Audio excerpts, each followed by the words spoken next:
Namaste. Welcome to the Warrior Monk Wisdom at Sunrise series.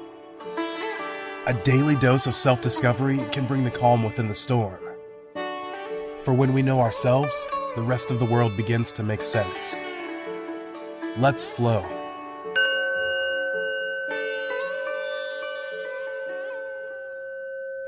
You must forgive yourself for your thoughts of not being enough. They were not your thoughts to begin with. They belong to someone else. Unknown. Good morning. Today we're talking about the fact that you are enough. What I mean by that is a lot of us have this negative self-talk, okay? And what they are just thoughts, and I think I've talked about this before, and doesn't mean that we need to manifest those thoughts or even react to those thoughts, but it can be hard. And sometimes we need to understand where these thoughts come from. And a lot of them come from deep-rooted communication, whether that be direct communication or another form of communication from our parents, loved ones, and people throughout our life. Being a parent now and being on my own journey of self-awareness and self-discovery, I've really been able to figure something out. And what I figured out was kids pick up on social cues that generally adults don't even think about. You're talking tone of voice when you either speak to your children or when you're talking to somebody else, right?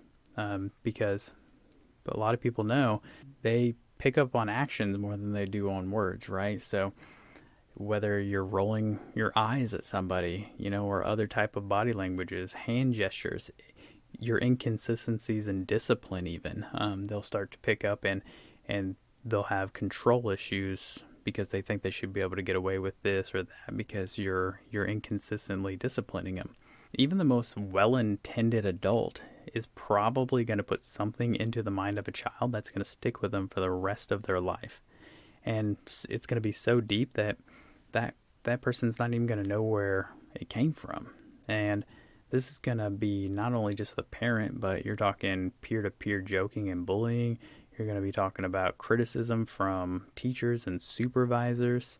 And all of this is going to become some of those down feelings that we get as adults. And yes, we need to figure out how to manage those because they're going to be there, but we also need to figure out where they come from so that we can truly let go as best as possible. And these down feelings can be self-talk or unfortunately sometimes even self-harm if they are self-destructive enough. And that's when we need to seek medical help if we need it. And understanding that thoughts come and go, both positive and negative, is really the key because they only have power and truth when you give them action. And understanding that you're not a victim of your mind because your mind is designed to pump out thoughts, right? You're actually a victim of your surroundings because as a child, you really don't have much control over that.